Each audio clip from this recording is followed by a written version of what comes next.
नमस्कार। आज हम बात करने जा रहे हैं एक बहुत बड़े नेता से जिनका नाम है शिबू सोरेन जी। सर, एक अच्छे नेता को क्या करना चाहिए?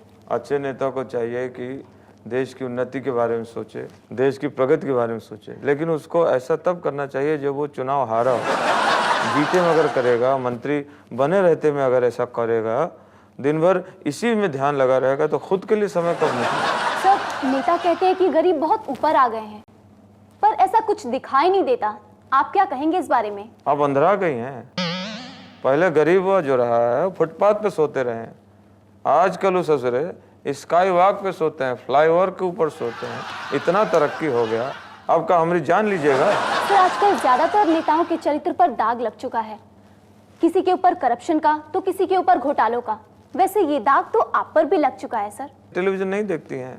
टेलीविजन में एक महिला आती है, चिल्ला चिल्ला के बोलती है शाम सवेरे, दाग अच्छे हैं, दाग अच्छे हैं। तो हम सुने भाई, उसे को हम अपना लिए, अब हम दागी हो गए और उसमें परेशानी हो रहा है। सर, अगर आप चुनाव जीत गए इस बार तो क्या करेंगे? चुनाव जीतने का तो ठीक है, हम तो ये ना सोच रहे हैं कि अगर चुनाव हार गए तो क्या करेंगे। लेकिन एक तो बात हम बता देते हैं, हम हारे या जीते, चीफ मिनिस्टर हुआ हम ही बने। नमस्कार। आज हमारे साथ हैं मिस्टर अरुण गोली जी, जो अब तक बहुत बड़े गुंडे थे पर अब उससे भी बड़ा बनने के लिए पॉलिटिक्स में उतर गए हैं। आइए पूछते हैं उनसे कुछ सवाल। हाँ तो मिस्टर गोली जी, कैसा लग रहा है गुंडागर्दी से पॉलिटिक्स में आके? काय जास्ती फरक नहीं। मला असं वाटतं कि मम्मी के घर से निकला और मौसी के घर आ गया, बस। क्या बात है सर। वैसे आपने इन दोनों में क्या अंतर महसूस किया? किसमें? मेरा मतलब है गुंडागर्दी और पॉलिटिक्स में। गुंडागर्दी में सब भाई लोग मिलते हैं और पॉलिटिक्स में सब बाप। अभी मैं आ गया उन लोग का भी डैडी। सर, वैसे राजनीति में आपके पीछे किस पार्टी का लेवल है? मेरा एक कच लेवल है, ब्लैक लेवल नहीं तो रेड लेवल। वैसे आप अपने वोटर से क्या कहना चाहेंगे? अगर एक वोट मेरे को देंगे तो एक AK-47 मेरी तरफ से फ्री, और अगर पूरा फैमिली मेरे को वोट देती है तो फैमिली के लिए अंडरवर्ल्ड का टूर फ्री। और अगर वोट नहीं मिला तो? हाँ, अगर किसी ने वोट नहीं दिया तो? नहीं दिया तो डगत पट हुई।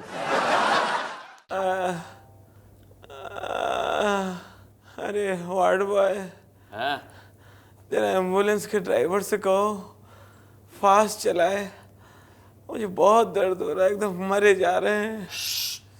शोर नहीं मचाने का, ड्राइवर सो रहा है। और ड्राइवर बोल के सोया है कि उसको डिस्टर्ब नहीं करने का है। ड्राइवर सो रहा है तो एम्बुलेंस चला कौन रहा है? अरे बाबा, एम्बुलेंस का पेट्रोल खत्म हो गया है और इसलिए इमरजेंसी में उसको बैलगाड़ी के पीछे बांधा है। बैलगाड़ी से बांधा है, मगर एम्बुलेंस तो रुकी खड़ी है। कितना बोलता है रे बाबा तू। अरे बैल और बैलगाड़ी वाला आते ही अपनी गाड़ी चल पड़ेगी और तू चुप बैठ एकदम, मेरे को और भी बहुत काम है। अरे तुम कैसे आदमी हो? एक आदमी जिंदगी और मौत से लड़ रहा है, तुम औरों का काम कर रहे हो। अरे बाबा, मैं औरों का नहीं रे, मैं तेरा ही काम कर रहा हूँ। अब मेरा क्या काम कर रहे हो? मुझे तो जिंदगी के तुम आखिरी स्टेशन में ले आए हो। अरे बाबा, तेरे हालात देख के मैं तेरा डेथ सर्टिफिकेट रेडी कर रहा हूँ, फिर मरने के बाद तुम ही लोग शिकायत करता है कि हमारा डेथ सर्टिफिकेट बरोबर से नहीं बनाया है। इतना एडवांस? तो देश 25वीं सदी में जा रहा है।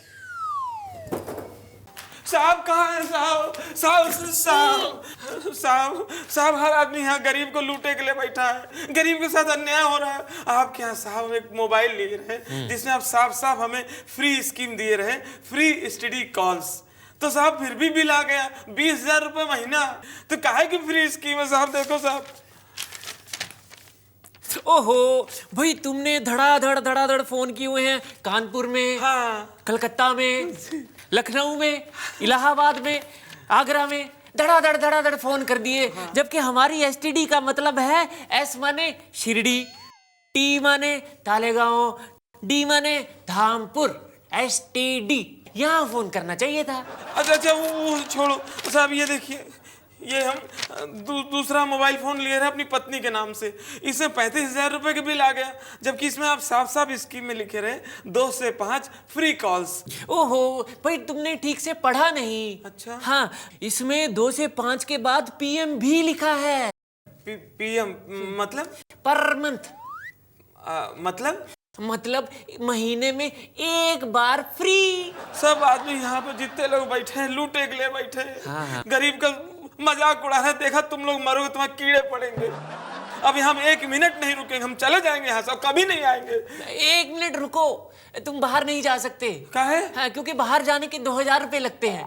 क्या मतलब? हाँ, मतलब ये यहाँ पे इनकमिंग फ्री है, आउटगोइंग के पैसे लगते हैं। साहब, हाँ। आप हमें बहुत पसंद आए, बहुत अच्छे लगे। वाह, वाह। हमारा दिल कर रहा है, मगर आज पहन के नहीं आए हैं। क्या क्या? ये जूता होता निकाल के खींच के मारते मुंह में। थू। सिक्योरिटी छू। नमस्कार, आज हमारे साथ स्टूडियो में है भारत के एक महान बल्लेबाज मिस्टर राहुल। चलिए उनसे पूछते हैं कुछ सवाल।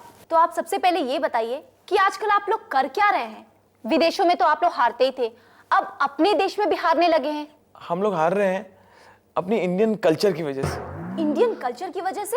अब जैसे हम लोग विदेशों में जाते हैं तो उन्हीं का हम खाते हैं, उन्हीं का हम पीते हैं। जिसका नमक खा लेते हैं, फिर उसके साथ हम नमक हरामी कैसे कर सकते हैं? और अपने देश में क्यों हारते हैं? ये भी इंडियन कल्चर की वजह से हम हारते हैं। अब यहाँ क्या इंडियन कल्चर है सर? भाई, हमें सिखाया गया कि अतिथि देवो भव होता है। अब वो लोग हमारे आए हैं तो हमें उनका आदर करना चाहिए। हम उनको हरा के उनकी बेइज्जती कैसे कर सकते हैं? सर, आप अपने फैंस को कुछ कहना चाहेंगे? मुझे लेके कभी मिसअंडरस्टैंड ना हुआ करें। अगर मैं अच्छा खेल रहा हूँ तो आप समझिए मैं फॉर्म में हूँ, और अगर अच्छा नहीं खेल रहा हूँ तो आप समझिए मैं इंजर्ड हूँ या मेरी नी में कुछ प्रॉब्लम है। लेकिन सर, आपकी तो धोनी के साथ भी कुछ प्रॉब्लम है। धोनी के साथ कोई प्रॉब्लम नहीं है, मुझे अपनी कोहनी के साथ प्रॉब्लम है। आज हमारे बीच है एक बहुत ही फेमस म्यूजिक डायरेक्टर। नमस्ते बापीदा, नमस्कार सर। नमस्कार। नमस्कार की जी। Interview start. कि 2 चोर आपके घर चोरी करने आए थे, और वो जो सोने की तिजोरी लेकर भाग रहे थे वो इतनी भारी थी कि दोनों चोर उसके नीचे दब गए, लेकिन आपने पुलिस को शिकायत नहीं की।